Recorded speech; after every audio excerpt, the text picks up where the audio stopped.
ओम शांति। आजिर प्रातः मुरली 21/8/25। मुरलीर सारांश मिठे बच्चे तुम्हें माने आसुरी मतरे चलिबा द्वारा 12 द्वार होईगल। एबे ईश्वरीय मतरे चलिले सुखधाम को चलीजीव। प्रश्न, पिलामानंकु बाबांग ठारू केउ आशा रखिबा दरकार कौन नुहे? उत्तर, बाबांग ठारू एही आशा रखिबा दरकार जे आमे बाबांग द्वारा पवित्र होई निजर घर को तथा राजधानी को जीवु। बाबा कहउछन्ति जे पिलामाने मो ठारू एही आशा रख नाही जे मु अमुक को रोग होईछि ताकू टिके आशीर्वाद मिलू। एठारे कृपा किंबा आशीर्वादर कोनोसी कथा नाही। मु तो तुम मानंकु पतितरु पवित्र करिवा पई आसीछि। एबे मु तुमको एभली कर्म सिखाउछि जहा द्वारा तुमर विकर्म हेब नाही। गीत, आज नहीं तो कल बिखरेंगे यह बादल। ओम शांति। आत्मिक पिलामाने गीत शुणिले पिलामाने जानिछन्ति जे एबे घर को जीवाकू हबो। बाबा आसीछन्ति साथी रे नहीं जीवा पई। आत्म अभिमानी हेले ही एई कथा मने रहिबो। देह अभिमान रे रहिले मने ही रहिबो नाही। पिलामाने जानिछन्ति जे बाबा मुसाफिर बा यात्री होई आसीछन्ति। तुमे मध्य मुसाफिर होई आसीथिलो। एबे निज घर को भूली जाइछ। पुणी बाबा घर कथा मने पकाई देले एवं प्रतिदिन से विषय रे बुझाउछन्ति। जे पर्यंत शतप्रधान न होइछ तेबे घर को जाई परिबो नाही। पिलामाने बुझुछन्ति जे बाबा तो ठीक कथा कहउछन्ति। बाबा जो श्रीमत देइछन्ति ताहा सुसंतान माने ही पालन करिथान्ति। एही समय रे आउ तो केही एभली पिता नाहांती जे कि भल मत देबे। तेणु 12 द्वार होई जाउछन्ति। केवल बाबा ही श्रीमत देइथान्ति। बाबांग मत को मध्य केही संतान पालन करू नाहांती। आश्चर्यर कथा, लौकिक पिता मत को पालन करिथान्ति ताहा होछि आसुरी मत। ए सबु तो होछि ड्रामा। परंतु पिलामानकु बुझाउछन्ति जे तुमे आसुरी मतरे चली एही अधोगति को प्राप्त करिछ। एबे ईश्वरीय मतरे चलिले बा पालन करिबा द्वारा तुमे सुखधाम को चली जीवो। ताहा हैला बेहदर संपत्ति। बाबा प्रतिदिन बुझाउछन्ति। तेणु पिलामानंकु केते हर्षित रहिबा दरकार। समस्तंकु तो एठारे रखा जाई परिबो नाही। घरे रही मध्य बाबांकु मने पकई परिबो। एबे पाठ सरिबाकु जाउछि। एबे घर को फेरी जीवाकू हबो। मनुष्य सब किछि भूली जाइछन्ति। कुहा जाए ना, से तो निजर घर द्वार ही भूली जाइछन्ति। एबे बाबा कहउछन्ति घर को भी मने पकाओ, निजर राजधानी को मध्य मने पकाओ। एबे अभिनय सरिबाकू जाउछि, घर को फेरी जीवाकू हबो। कौन तुमे ए कथा भूली गल?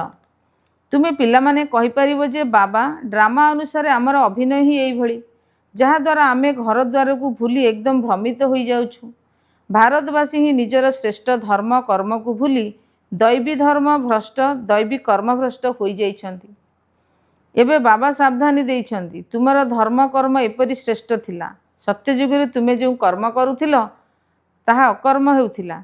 कर्म अकर्म विकर्मर गति बाबा ही तुमको बुझाइछन्ति। सत्य जुगरे कर्म अकर्म होई जाइथाए। रावण राज्य रे कर्म विकर्म होइथाए। धर्म श्रेष्ठ कर्म श्रेष्ठ करिबा पई एबे बाबा आसीछन्ति। तेणु तुमे एबे श्रीमत आधार रे श्रेष्ठ कर्म करिबा उचित। कोनोसी भ्रष्ट कर्म करी काहाकू दुख देवा उचित नुहे।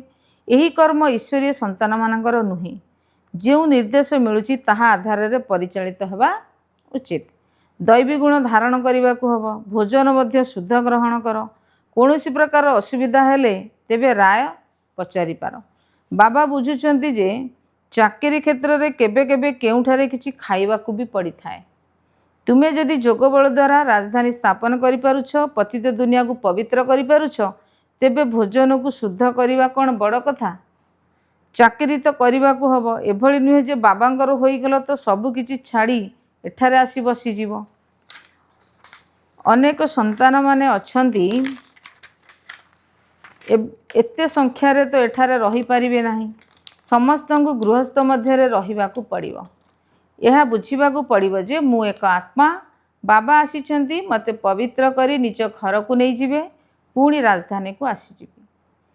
यह तो परदेश रावणर छी छी दुनिया अटे। ड्रामा प्लान अनुसार तुमे बिल्कुल ही पतित होई जाइछ। बाबा कहउछन्ति जे एबे मु तुमको सजाग करिया पई आसीछि, तेणु श्रीमत आधार रे चल, जेते श्रीमत पालन करिवो सेते श्रेष्ठ हब। एबे तुमे बुझी पारुछ जे जेउ बाबा आमको स्वर्गर मालिक करूछन्ति तांकु भूली जाउथुलु। एबे बाबा सुधारिबा पई आसीछन्ति, तेणु भल भाबरे सुधुरिबा दरकार ना। सर्वदा खुशी रे रहिबा उचित। अविनाशी पिता मिलिछन्ति। बाबा पिलामानंक सहित एभली कथा होउछन्ति जेपरि तुमे आत्मा माने परस्पर भितरे कथा होइथाओ। परमात्मा मध्य आत्मा ही अटंती, तांकर मध्य अभिनय रहिछि। तुमे आत्मा माने अभिनेता, उच्चरु उच्च नहीं नीचरु नीच अभिनय रहिछि। भक्ति मार्ग रे मनुष्य माने गायन करिथांती जे ईश्वर ही सबु किछि करिथांती। बाबा कहउछन्ति जे मोर कोन एभली अभिनय रहिछि कि बेमार को भल करदेबी। मोर कर्तव्य हला रास्ता देखाइबा। तुमे माने पवित्र किपरि हब। पवित्र हेबा द्वारा तुमे घर को मध्य जाई परिबो, राजधानी को मध्य जाई परिबो। आउ कोनोसी आशा रख नाई। एपरि नुहे जे अमुक बेमार होइछि आशीर्वाद मिलू, ए कथा नुहे। आशीर्वाद कृपा आदिर कथा मो पाखरे किछि भी नाही। सेथिपई साधु संतों पाखकू जाओ। तुमे मते ही डाकिछ कि हे पतित पावन आस, आमको पवित्र कर, पवित्र दुनिया को नहीं चल। तेणु बाबा पचारुछन्ति मु तुमको विषय सागर बाहर करी आर पारी को नहीं जाउछि, पुणी तुमे विषय सागर रे काहेकि फसी जाउछ। भक्ति मार्ग रे तुमर एहीपरि अवस्था होई जाइछि। ज्ञान भक्ति ही तुम मानक पई रहिछि। सन्यासी लोक माने मध्य कहिथांती ज्ञान भक्ति एवं वैराग्य, किंतु ताहार अर्थ से माने बुझी न थांती। एबे तुमर बुद्धि रे ज्ञान अछि, भक्ति तापरे वैराग्य। तेणु बेहदर वैराग्य शिखाउथिबा शिक्षक दरकार ना। बाबा बुझाइछन्ति यह श्मशान घाट अटे, यह परे परिस्थान हब बा स्वर्ग हब। सेठारे प्रत्येक कर्म अकर्म होता है। एबे बाबा तुमको एभली कर्म शिखाउछन्ति जहा द्वारा कोनोसी भी विकर्म हब नाही। काहाको भी दुख दियो नाही। पतित आत्मा द्वारा प्रस्तुत अन्न खाओ नाही। विकारग्रस्त हुओ नाही। अबला मानक उपरे अत्याचार ही एथिपई होइथाय। देखिछ जे किपरि मायार विघ्न पड़ुछि। एई सबु कथा होछि गुप्त। कहिथांती देवता एवं असुर मानकर युद्ध होइथिला। पुणी कहिथांती पांडव एवं कौरव मानक मध्यरे युद्ध लागिथिला। वास्तव रे अंतिम लड़ाई गोटिए ही हब। बाबा बुझाइछन्ति जे मु तुमको राजयोग शिखाउछि भविष्यत 21 जन्म पई। यह ही हेउछि मृत्युलोक। मनुष्य माने सत्यनारायणर कथा शुणी आसीछन्ति, फायदा किछि हेले भी नाही। एबे तुमे सत्य गीता एवं सत्य नारायण शुणाउछ। केवल जणे राम सीतांकर कथा नथिला। एही समय रे तो समस्ते होउछन्ति विश्वर लंका अटे। चारिआडे पानी तो अछि ना। यह हेला बेहदर लंका, जेउठारे रावण राज्य चलीछि। एक बाबा ही समस्त आत्मा मानकर बर अटंती, बाकी समस्ते होउछन्ति कन्या। तुमको एबे रावण राज्य बाबा मुक्त कराउछन्ति। यह हेला शोक बटिका। सत्ययुग को कुहा जाउछि अशोक बटिका। सेठारे कोनोसी शोक न थाए। एही समय रे शोक ही शोक रहिछि। अशोक जणे भी केही नाहंती। नाम ही रखी देउछन्ति अशोका होटेल। बाबा कहउछन्ति समग्र विश्व को यही समय रे बेहदर होटेल बोली भाव। Shocker hotel. खाद्यपेय मनुष्य मानकर पशुतुल्य हो जाइछि। देख तुमको बाबा केउठा को नहीं जाउछन्ति। प्रकृत सत्य अशोक बटिका हेला सत्ययुग।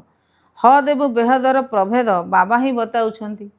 तुम संतान मानक बहुत खुशी रहिबा दरकार। जानुछ जे बाबा हमको पढ़ाउछन्ति। आमर मध्य सेई धंदा, समस्त को रास्ता देखाइबा, अंध मानकर आशाबाड़ी हेबा। चित्र भी तुम पाखरे अछि। जेपरि स्कूल रे चित्र आधार रे बुझाई थांती यह अमुक देश। तुमे पुणी बुझाउछ जे तुमे आत्मा, शरीर नुहे। आत्मा सबु भाई भाई हेउछन्ति ना। केते सहज कथा शुणाउछ। कहि थांती मध्य आमे सबु भाई भाई अटु। बाबा कहउछन्ति जे तुमे सबु आत्मागण होउछ भाई भाई। ईश्वर पिता बोली कहि थांती ना। तेणु केबे परस्पर मध्य लड़ाई झगड़ा करवा उचित नुहे। शरीरधारी हेउथिबा कारणरू पुणी भाई भणी होई जाउछ। आम्भे शिव बाबांकर संतान हेउछ भाई भाई। प्रजापिता ब्रह्मांकर संतान रूपे भाई भणी हेउछु। आमको संपत्ति बाबा शिव बाबांक ठारू नेबार अछि। एणु बाबांकु ही मने पकाउछ। ଏହି ସନ୍ତାନ ବା ବ୍ରହ୍ମାକୁ ମଧ୍ୟ ମୁଁ ନିଜର କରିଛି, ଅର୍ଥାତ୍ ତାଙ୍କ ଭିତରେ ପ୍ରବେଶ କରିଛି। ଏହିସବୁ କଥାକୁ ତୁମେ ଏବେ ବୁଝୁଛ।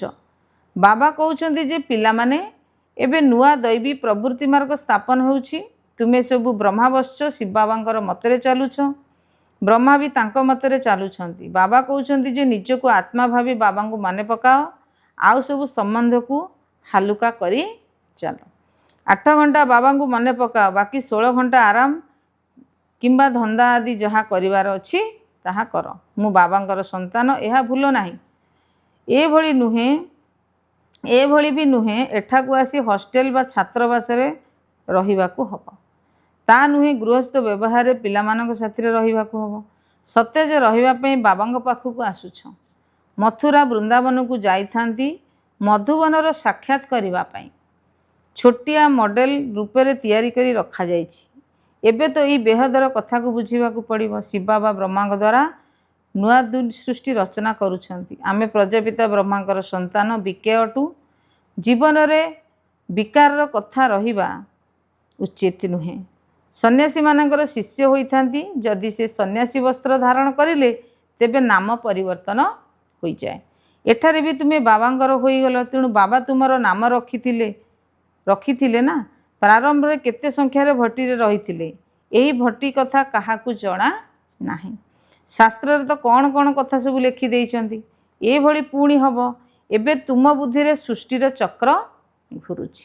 ବାବା ମଧ୍ୟ ହେଉଛନ୍ତି ସ୍ୱଦର୍ଶନ ଚକ୍ରଧାରୀ। ବାବା ସୃଷ୍ଟିର ଆଦି ମଧ୍ୟ ଅନ୍ତର କଥାକୁ ବୁଝାଉଛନ୍ତି। ବାସ୍ତବରେ ବାବାଙ୍କର ତ ଶରୀର ନାହିଁ, ତୁମର ତ ସ୍ଥୂଳ ଶରୀର ଅଛି। ସେ ହେଉଛନ୍ତି ପରମାତ୍ମା। ଆତ୍ମା ହିଁ ସ୍ୱଦର୍ଶନ ଚକ୍ରଧାରୀ ଅଟେ ନା। ଏବେ ଆତ୍ମାକୁ ଅଳଙ୍କାର କିପରି ଦିଆଯିବ, ଏହା ବୁଝିବାର କଥା ଅଟେ ନା। ଏହା କେତେ ସୂକ୍ଷ୍ମ କଥା ଅଟେ। ବାବା କହୁଛନ୍ତି ବାସ୍ତବରେ ମୁଁ ହିଁ ହେଉଛି ସ୍ୱଦର୍ଶନ ଚକ୍ରଧାରୀ। ତୁମେ ଜାଣୁଛ ଯେ ଆତ୍ମାରେ ସମଗ୍ର ସୃଷ୍ଟିଚକ୍ରର ଜ୍ଞାନ ଆସିଯାଇଛି। ବାବା ମଧ୍ୟ ହେଉଛନ୍ତି ପରମଧାମର ନିବାସୀ। ଆମେ ମଧ୍ୟ ସେଠାକାର ନିବାସୀ ଅଟୁ। ବାବା ଆସି ନିଜର ପରିଚୟ ଦେଉଛନ୍ତି ଯେ ପିଲାମାନେ ମୁଁ ମଧ୍ୟ ସ୍ୱଦର୍ଶନ ଚକ୍ରଧାରୀ ଅଟେ। ମୁଁ ପତିତ ପାବନ ତୁମ ପାଖକୁ ଆସିଛି। ମୋତେ ବାବା ଆସି ନିଜର ପରିଚୟ ଦେଉଛନ୍ତି। ମୋତେ ଡାକିଛ ଯେ ଆସି ପତିତରୁ ପବିତ୍ର କର, ଲିବରେଟ୍ କର। ତାଙ୍କର ତ ଶରୀର ନାହିଁ, ସେ ତ ଅଜନ୍ମା। ଯଦିଓ ଜନ୍ମ ନେଇଛନ୍ତି ପରନ୍ତୁ ଦିବ୍ୟ ଏବଂ ଅଲୌକିକ। ଶିବ ଜୟନ୍ତୀ ଅଥବା ଶିବରାତ୍ରି ପାଳନ କରୁଛନ୍ତି। ବାବା କହୁଛନ୍ତି ଯେ ଅଜ୍ଞାନର ରାତ୍ରି ପୁରା ହେଲେ ମୁଁ ଦିନ କରିବା ପାଇଁ ଆସିଥାଏ। ଦିନରେ 21 ଜନ୍ମ, ପୁଣି ରାତ୍ରିରେ 63 ଜନ୍ମ ନେଉଛନ୍ତି। ଆତ୍ମା ହିଁ ଭିନ୍ନ ଭିନ୍ନ ଜନ୍ମ ନେଇଥାଏ। ଏବେ ଦିନରୁ ରାତ୍ରିକୁ ଆସିଛ, ପୁଣି ଦିନକୁ ଯିବ। ସ୍ୱଦର୍ଶନ ଚକ୍ରଧାରୀ ବି ତୁମକୁ କରିଛନ୍ତି।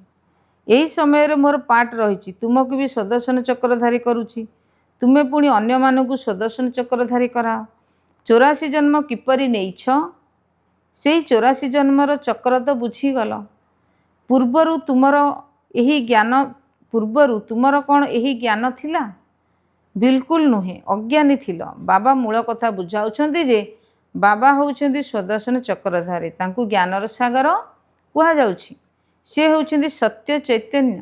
ତୁମମାନଙ୍କୁ ସମ୍ପତ୍ତି ଦେଉଛନ୍ତି। ବାବା ପିଲାମାନଙ୍କୁ ବୁଝାଉଛନ୍ତି ଯେ ପରସ୍ପର ମଧ୍ୟରେ ଲଢ଼େଇ ଝଗଡ଼ା କର ନାହିଁ, ମତାମତାନ୍ତର ହୁଅ ନାହିଁ, ସବୁବେଳେ ହର୍ଷିତ ରୁହ ଏବଂ ସମସ୍ତଙ୍କୁ ବାବାଙ୍କର ପରିଚୟ ଦିଅ। ବାବାଙ୍କୁ ସମସ୍ତେ ଭୁଲି ଯାଇଛନ୍ତି। ଏବେ ବାବା କହୁଛନ୍ତି ଯେ ମାମେକମ୍ ୟାଦ କର। ନିରାକାର ଭଗବାନ ଉବାଚ, ନିରାକାରୀ ଆତ୍ମାମାନଙ୍କ ପ୍ରତି। ପ୍ରକୃତରେ ତୁମେ ନିରାକାର ପୁଣି ସାକାରୀ ହେଉଛ। ସାକାର ବିନା ତ ଆତ୍ମା କିଛି କରିପାରିବ ନାହିଁ। ଆତ୍ମା ଶରୀରରୁ ବାହାରିଗଲେ ଶରୀର କିଛି ବି ହଲଚଲ ହୋଇପାରିବ ନାହିଁ। ଆତ୍ମା ତୁରନ୍ତ ଯାଇ ଅନ୍ୟ ଶରୀର ନେଇ ନିଜର ଅଭିନୟ କରିଥାଏ। ଏହି କଥାକୁ ଭଲ ଭାବରେ ବୁଝ। ନିଜ ଭିତରେ ମନ୍ଥନ କର। ମୁଁ ଆତ୍ମା ବାବାଙ୍କ ଠାରୁ ସମ୍ପତ୍ତି ନେଉଛି। ସମ୍ପତ୍ତି ମିଳୁଛି ସତ୍ୟ ଯୁଗରେ। ନିଶ୍ଚିତ ରୂପେ ବାବା ହିଁ ଭାରତକୁ ସମ୍ପତ୍ତି ଦେଇଥିବେ। କେବେ ସମ୍ପତ୍ତି ଦେଇଥିଲେ, ପୁଣି କ'ଣ ହେଲା, ଏହା ମନୁଷ୍ୟମାନଙ୍କୁ କିଛି ବି ଜଣା ନାହିଁ। ଏବେ ବାବା ସବୁ ଜଣାଉଛନ୍ତି। ତୁମ ସନ୍ତାନମାନଙ୍କୁ ହିଁ ସ୍ୱଦର୍ଶନ ଚକ୍ରଧାରୀ କରୁଛନ୍ତି। ପୁଣି ତୁମେ 84 ଜନ୍ମ ନେଇଛ। ଏବେ ପୁଣି ମୁଁ ଆସିଛି, କେତେ ସହଜରେ ବୁଝାଉଛନ୍ତି। बाबा को मने पकाओ एवं मिठा हुओ। लक्ष्य उद्देश्य सम्मुखें रही।